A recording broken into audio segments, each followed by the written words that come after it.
Hello guys, welcome back to my channel. இன்றைக்கி நம்ம என்ன சம்மரி பார்க்க போகிறோம் அப்படின்னா, நளினி காமெடி இன் 3 ஆக்ட்ஸ். இதை எழுதினவங்க நிசம் எசேக்கியல். இவர் ஒரு renowned Indian poet, playwright, editor and also art critic. இந்த பர்டிகுலர் ப்ளே இது வந்து ஒரு 3 ஆக்ட் இருக்கக்கூடிய ஒரு ப்ளே, ஓகேவா? இதை வந்துட்டு எழுதினது அண்ட் ஆல்சோ ஃபர்ஸ்ட்டு பெர்ஃபார்ம் பண்ணது 1950s தான் இதை எழுதியிருக்கிறாங்க, ஓகேவா? இதை வந்து லேட்டர் ஒரு கலெக்ஷனில் இன்க்ளூட் பண்ணியிருக்கிறாங்க. இந்த டைட்டில் இருக்குது இல்லையா, நளினி அப்படின்ற இந்த ஒரு வேர்டு வந்து ஒரு சான்ஸ்கிரிட் வேர்ட்லேருந்து எடுத்திருக்கிறாங்க. இதுக்கு மீனிங் லோட்டஸ். ஸோ லோட்டஸ் அப்படின்ற அந்த ஒரு ஃப்ளார் வந்து எப்படி ஒரு மடியான ஒரு வாட்டரில் இருந்த லோட்டஸ் இருக்கக்கூடிய அந்த ஒரு வாட்டர் பார்த்தோம் அப்படின்னா கீழே ஒன்றும் அவ்வளோ க்ளீனாக இருக்காது, ஆனால் மேலே அது எவ்வளோ ஷைனிங்காக பியூட்டிஃபுல்லாக வளர்ந்து இருக்குது இல்லையா? ஸோ பேக்ரவுண்ட் எவ்வளோ மோசமாக இருந்தாலும் வெளியே அது எவ்வளோ அழகாக ஒரு பியூரிட்டியோட ஷைன் ஆகுது அப்படின்றது தான் மீன் பண்ணுறாங்க. ஸோ அந்த லோட்டஸ் ஃப்ளாரோட ஒரு விமன் கேரக்டரை கம்பேர் பண்ணி சொல்லியிருப்பாங்க. சப்டைட்டில் இருக்குது இல்லையா, எ காமெடி இன் 3 ஆக்ட்ஸ் அப்படின்றது டைரெக்டாக ஒரு காமெடியான விஷயத்த நான் 3 ஆக்டில் உங்களுக்கு சொல்ல போகிறேன் அப்படின்றது கிடையாது. இதில் ஒரு ஐரனியும் இருக்கும். அவங்க ரொம்பவே நாலேஜபிளான ஒரு கான்வர்சேஷனை வந்துட்டு ஒரு காமெடி மாதிரி நாங்கள் சொல்கிறோம் அப்படின்றது தான் சொல்கிறாங்க. தென் இது வந்து போத் சட்டரிக்கலாகவும் இருக்கும், சிம்பத்தட்டிக்காகவும் இருக்கும், ஓகேவா? அண்ட் ஆல்சோ நிசம் எசேக்கியலோட ஓன் இன்டெலெக்சுவல் வேர்ல்டு. அவர் ஒரு ஆர்டிஸ்ட்டாக அவருக்குன்னு ஒரு வேர்ல்டு அவர் க்ரியேட் பண்ணி வச்சுருப்பார் இல்லையா, அந்த பெர்ஸ்பெக்டிவில் இருந்தும் பேசியிருப்பார். ஏன்னா நளினி அப்படின்ற அந்த கேரக்டர் வந்து ஒரு ஆர்டிஸ்ட் மாதிரி தான் கொடுத்துருப்பாங்க, ஓகேவா? கேரக்டர்ஸ் பார்த்துடலாம்.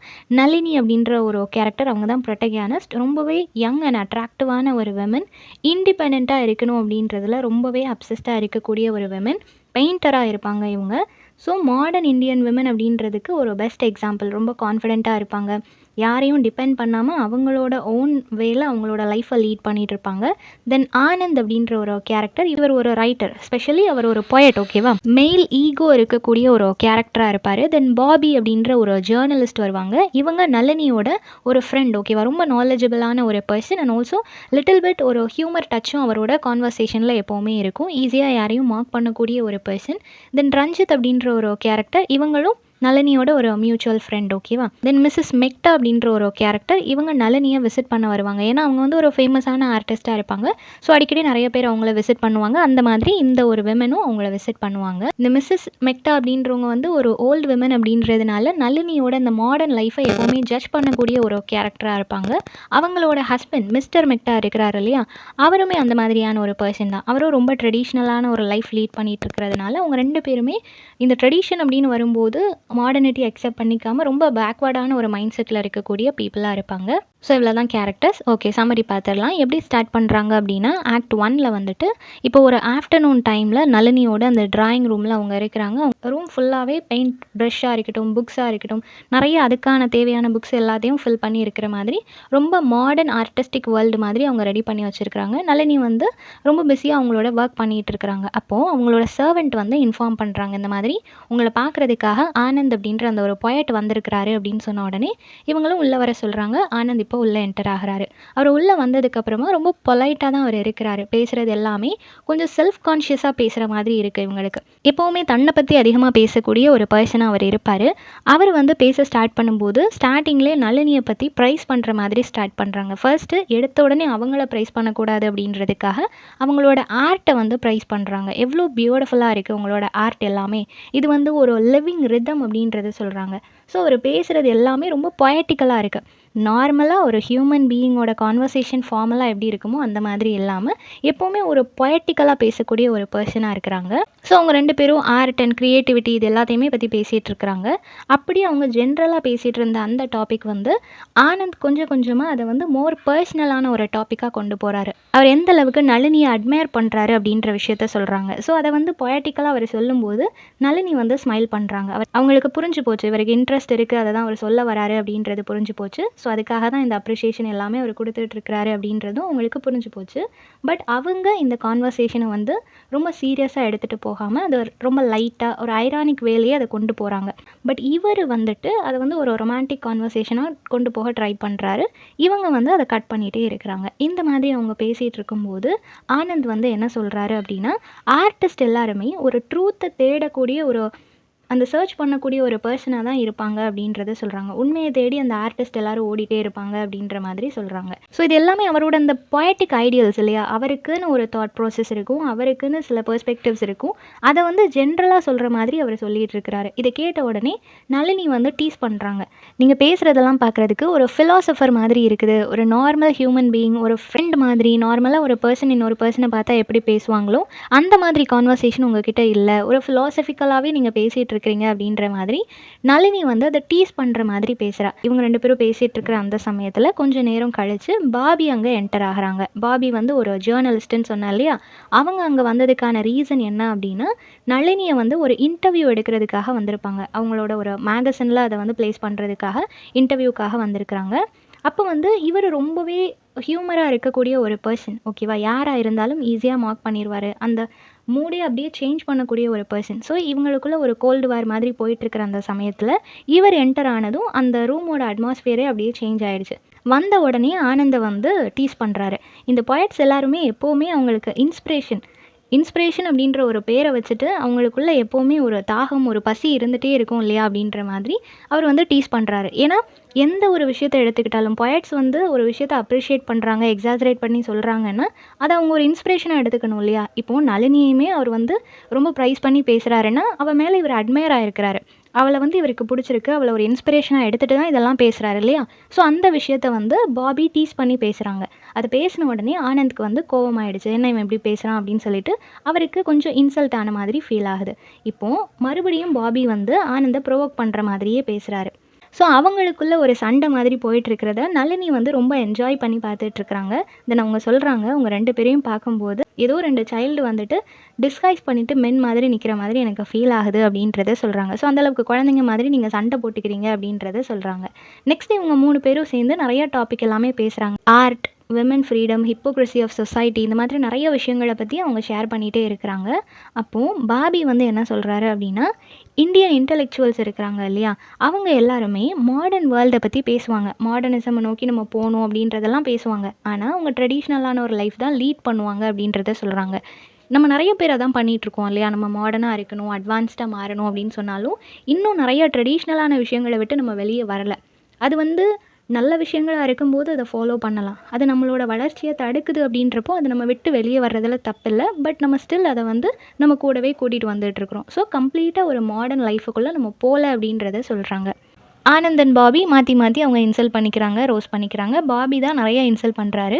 ஆனந்த் வந்துட்டு ஒரு கட்டத்தில் அவரால் இங்கே இருக்க முடியல. ஸோ கோவமாகவே வெளியே போயிடுறாரு. பாபி வந்து அதை பற்றி கன்சிடரே பண்ணலை.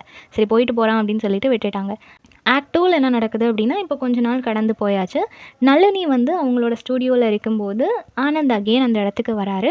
அவர் ரொம்ப ரெஸ்ட்லெஸ்ஸாக, ரொம்ப இமோஷ்னலாக இருக்கிற மாதிரி இவங்களுக்கு ஃபீல் ஆகுது. ஸோ என்ன ஆச்சு அப்படின்னு சொல்லி கேட்கும்போது அவர் வந்து கன்ஃபெஸ் பண்ணுறாரு. இந்த மாதிரி என்னால் உங்களை பற்றி திங்க் பண்ணாமல் இருக்கவே முடியல. எப்போவுமே உங்களோட பெயிண்டிங், உங்களை பற்றின ஞாபகங்கள் எனக்கு வந்துகிட்டே இருக்குது அப்படின்ற மாதிரி சொல்கிறாரு.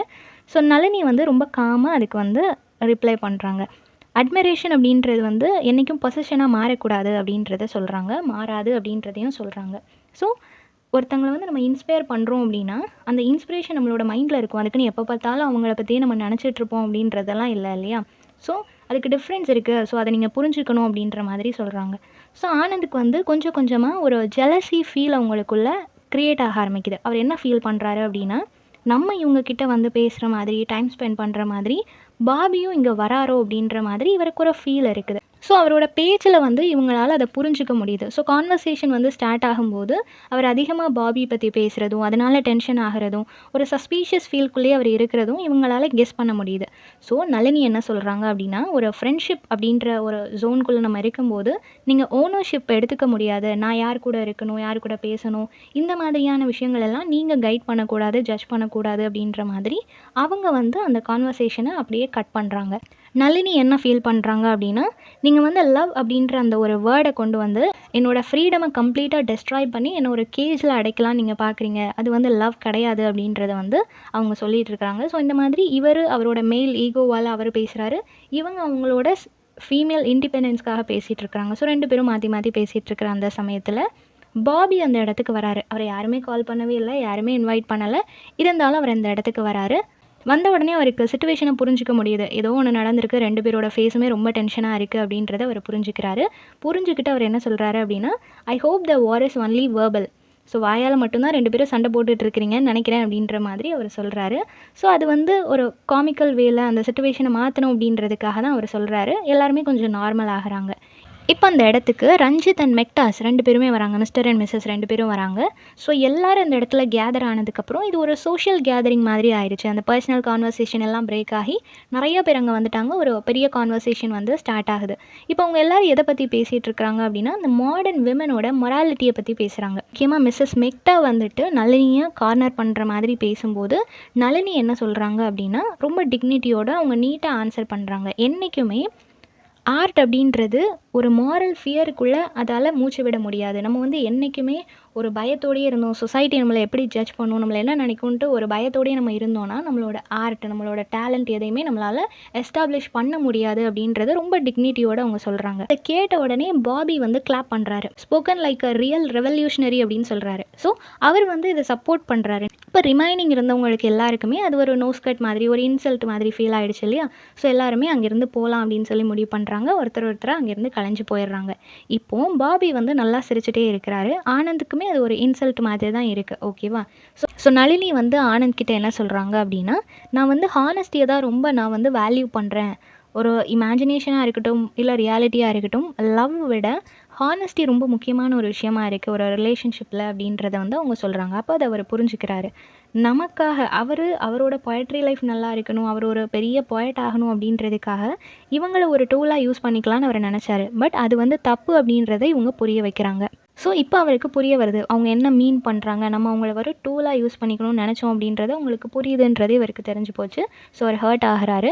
பாபிக்கும் அது புரிஞ்சதுனால பாபி என்ன சொல்கிறாங்க அப்படின்னா, பொயட்ஸ் எல்லாருமே எப்போவுமே ஒரு ரைட்டான ட்ரமாட்டிக் மொமெண்ட்டில் தான் அந்த பொயட் வந்து எக்ஸிட் ஆவாங்க அப்படின்றத சொல்கிறாங்க. ஸோ அவங்க எக்ஸ்பெக்ட் பண்ணுற மாதிரியான ஒரு ட்ரமாட்டிக் சிச்சுவேஷன் இருந்துச்சு அப்படின்னா அவங்க அழகாக பொயட்ரி எல்லாம் ப்ரெசென்ட் பண்ணுவாங்க இல்லையா? ஸோ அந்த மொமெண்ட்டை உன்கிட்ட க்ரியேட் பண்ணிக்க நினைக்கிறாங்க அப்படின்ற மாதிரி இவர் மீன் பண்ணுறாரு. ஸோ 2 பேருக்குமே புரிய வருது இவரோட அந்த மோட்டிவேஷன், அவரோட இன்டென்ஷன் என்ன அப்படின்றது 2 பேருக்குமே புரிஞ்சு போச்சு. இப்போ அவருமே அங்கேருந்து போயிடுறாரு. தேர்ட் ஆக்டில் என்ன நடக்குது அப்படின்னா, அடுத்த நாள் ஆஃப்டர்நூன் டைமில் இப்போது நளினி மட்டும் அவளோட ரூமில் இருக்கிறா. ரொம்ப காமாக இருக்க, யாருமே அங்கே இல்லாததுனால அவள் வந்து அமைதியாக உட்காந்து பெயிண்ட் பண்ணிகிட்ருக்கிறா. அப்படி பெயிண்ட் பண்ணிகிட்ருக்கிற அந்த சமயத்தில் பாபி அங்கே என்டர் ஆகிறாரு. ரொம்ப சந்தோஷமாக வராரு. ஏதோ ஒரு சந்தோஷமான நியூஸ் கொண்டு தான் வராரு அப்படின்றது இவளுக்கு தெரிஞ்சு போச்சு. என்னாச்சு அப்படின்னு சொல்லி கேட்கும்போது ஆனந்தோட சிச்சுவேஷன் ரொம்ப க்ளூமியாக, ரொம்ப செல்ஃப் கிரிட்டிக்கலாக இருக்குது அப்படின்றத வந்துட்டு அவங்க பேசிக்கிறாங்க. என்ன சொல்கிறாங்க அப்படின்னா, ஹியூமனோட அந்த வீக்னஸை பற்றி பேசுகிறாங்க. அப்போ பாபி என்ன சொல்கிறாரு அப்படின்னா, எல்லாருமே பொயட்ரி அண்ட் பேமெண்ட் இந்த ஒரு லைஃபுக்குள்ளே தான் எல்லோரும் வாழ்ந்துட்டுருக்குறாங்க அப்படின்றத சொல்கிறாங்க. எதுவுமே கிடைக்காம எந்த ஒரு ப்ராஃபிட்டுமே இல்லாமல் எந்த ஒரு ஒர்க் பண்ணுறதுக்கு யாரும் இப்போ ரெடியாக இல்லை இல்லையா? ஸோ அதை தான் அவர் சொல்கிறாரு. ஸோ எல்லாரோட லைஃப்பும் இந்த மாதிரி தான் போயிட்டுருக்கு அப்படின்னு சொன்ன உடனே நளினி வந்து சிரிக்கிறாங்க. அவங்க ரொம்ப கான்ஃபிடென்ட்டாக இருக்கிறாங்க. அவங்க என்றைக்குமே ஹானஸ்டி அப்படின்ற ஒரு விஷயத்தை தான் அவங்க எதிர்பார்க்குறாங்க. அது அவங்கக்கிட்ட இருந்தால் போதும். அதை தாண்டி அவங்க வந்து வேறு எதையும் எக்ஸ்பெக்ட் பண்ணல. நம்ம என்றைக்கும் ஒரு ஆனஸ்ட்டான ஒரு பர்சனாக இருந்தால் போதும் அப்படின்றதுல அவங்க ரொம்ப ஸ்ட்ராங்காக இருக்கிறாங்க. நெக்ஸ்ட்டு அந்த சேம் ஈவினிங் அன்றைக்கி ஆஃப்டர்நூன் இவங்களோட கான்வர்சேஷன் முடியுது. தென் ஈவினிங் டைமில் என்ன நடக்குது அப்படின்னா, ஆனந்த் வந்து என்டர் ஆகிறாரு. அன்எக்ஸ்பெக்டடாக அவங்கள எக்ஸ்பெக்ட் பண்ணவே இல்லை. இவ்வளோ ப்ராப்ளம் நடந்ததுக்கப்புறம் வரமாட்டாருன்ற மாதிரி இவங்களோட தாட் இருந்திருக்கும். பட் அவர் வராரு. வந்துட்டு ரொம்ப அப்செட்டான ஒரு மைண்ட் செட்டோடு தான் வராரு. வந்து அப்பாலஜைஸ் பண்ணுறாரு. இந்த மாதிரி நான் பேசினது எல்லாத்துக்காகவும் என்னை மன்னிச்சிரு அப்படின்னு சொல்லிட்டு அவர் வந்து மன்னிப்பு கேட்குறாரு. அவர் வந்து கன்ஃபெஸ் பண்ணுறாரு. என்னோடய லவ் வந்து ரொம்ப செல்ஃபிஷாக இருந்திருக்கு. ஸோ அதுக்காக நான் உங்ககிட்ட மன்னிப்பு கேட்குறேன். என்னோட அந்த இமேஜினேட்டிவ் வேர்ல்டில், என்னோட அந்த ட்ரீம் லைக் வேர்ல்டில் நான் வந்து உன்னை வேறு மாதிரி போர்ட்ரே பண்ணியிருந்தேன். என்னோட பொயட்ரி லைஃபுக்காக நான் உன்னை ஒரு டூலாக யூஸ் பண்ணிட்டேன். ஸோ என்னை மன்னிச்சிரு அப்படின்னு சொல்லிட்டு இதுக்கப்புறம் நான் வந்து அதை ஒரு ரினியூவல் பண்ணுறேன். நான் உன்னை வேறு மாதிரி நான் என்னோடய வேர்ல்டில் நான் மாற்றிக்கிறேன் அப்படின்ற மாதிரி அவர் சொல்லும்போது நளினி வந்து அவரை மன்னிச்சிடுறா. சரி, ஓகே, நீங்கள் பண்ணதை நீங்கள் வந்து உணர்ந்துட்டிங்கன்னா ஓகே, நான் உங்களை மன்னிச்சிடுறேன். ஆனால் இந்த லவ் லைஃப் கண்டினியூ பண்ணணும், இந்த ரொமான்ஸை வந்து ரினியூவல் பண்ணணும்னு சொல்கிறீங்க இல்லையா? இதை வந்து நான் அக்செப்ட் பண்ணிக்க மாட்டேன். We can be friends. நம்ம என்றைக்குமே ஒரு நல்ல ஃப்ரெண்ட்ஸாக இருக்கலாம். அந்த ஒரு ஜோன் தான் கரெக்டாக இருக்கும். எந்த ஒரு எக்ஸ்பெக்டேஷன்ஸும் இல்லாமல், எந்த ஒரு ரெஸ்ட்ரிக்ஷனும் இல்லாமல் நம்ம ஒரு ஃப்ரெண்ட்ஸாக இருக்கலாம். பட் ஒரு ப்ரிசனர்ஸாக இருக்க முடியாது. சென்டிமெண்ட், லவ், ரிலேஷன்ஷிப், மேரேஜ் இந்த மாதிரியான விஷயங்களுக்குள்ளே போகும்போது இமோஷன், சென்டிமெண்ட் அப்படின்ற பேரில் ஒரு ப்ரிசனர்ஸாக நம்ம மாறிடுவோம். ஸோ அது வந்து வேண்டாம் அப்படின்ற மாதிரி ரொம்ப ஆனஸ்ட்டாக இவங்க சொல்லிடுறாங்க. சொன்ன உடனே ஆனந்துமே அக்செப்ட் பண்ணிக்கிறாரு. சரி ஓகே, அவ உண்மையை சொல்கிறா, நம்ம அக்செப்ட் பண்ணிக்கலாம் அப்படின்னு சொல்லிட்டு அவருமே அக்செப்ட் பண்ணிக்கிறாரு. பாபி உள்ள என்டர் ஆன உடனே இவங்க 2 பேரையும் பார்த்த உடனே அவர் டீஸ் பண்ணுறாரு. ஒரு வழியாக பீஸ் அந்த இடத்துக்கு வந்துடுச்சா, எந்த விதமான பேமெண்ட்டும் இல்லாமல், எந்த விதமான ப்ராப்ளமும் இல்லாமல் பீஸ் வந்துடுச்சு போல் அப்படின்ற மாதிரி அவர் கிண்டல் பண்ணுறாரு. 3 பேருமே ஜென்டலாக சிரிக்கிறாங்க. இப்போ அந்த டென்ஷன் எல்லாமே அங்கேருந்து மறைஞ்சு போச்சு. ஸோ ப்ளே முடியும் போது பாபி வந்துட்டு கொஞ்சம் ஒரு ஹியூமரஸ் டோனில் அவர் என்ன சொல்கிறாரு அப்படின்னா, நான் வந்து ஒரு ரிப்போர்ட் எழுதலான்னு இருக்கிறேன், the education of a poet அப்படின்னு ஒரு ரிப்போர்ட் எழுதலான்னு இருக்கிறேன் அப்படின்ற மாதிரி சொல்கிறாரு. இதை கேட்ட உடனே நளினி வந்து சிரிக்கிறாங்க. ஏன்னா அவங்களுக்கு புரிஞ்சு போச்சு அவர் ஆனந்தை தான் கிண்டல் பண்ணுறாரு அப்படின்றது. ஏன்னா அவர் ஒரு பொயட்டாக இருந்தாலும், எந்த அளவுக்கு ட்ரமாட்டிக்கலாக அவருக்கு எழுத தெரிஞ்சிருந்தாலும், ஒரு பேசிக்கான விஷயம் அவருக்கு தெரியலை. ஒரு விமனோட மைண்ட் செட் எப்படி இருக்குது அப்படின்றது புரியலை. மாடர்ன் வேர்ல்டை வந்து எந்த அளவுக்கு அக்செப்ட் பண்ணிக்கணும் அப்படின்றது தெரியல. ஸோ இந்த மாதிரி நிறைய விஷயங்கள் தெரியாத ஒரு எஜுகேட்டடான பர்சனாக தான் அவர் இருக்கிறாரு அப்படின்றத இன்டைரக்டாக சொல்கிறாங்க. ஸோ இந்த மாதிரி ரொம்ப ஐரானிக்கலாக விமனோட ஒரு மைண்ட் செட் என்ன மாதிரி இருக்குது, மென் அதை எந்த மாதிரி பார்க்குறாங்க, அந்த மாதிரி எல்லா விஷயத்தையும் சிம்பிளான ஒரு பிளேயில் எக்ஸ்பிளைன் பண்ணியிருக்கிறாங்க. ஸோ இந்த சம்மரி எல்லாருக்கும் புரிஞ்சிருக்கும்னு நினைக்கிறேன். நெக்ஸ்ட் என்ன டாப்பிக்கில் வீடியோ போகலான்னு சொல்லி கமெண்ட் பண்ணுங்கள். தேங்க்யூ ஃபார் வாட்சிங்.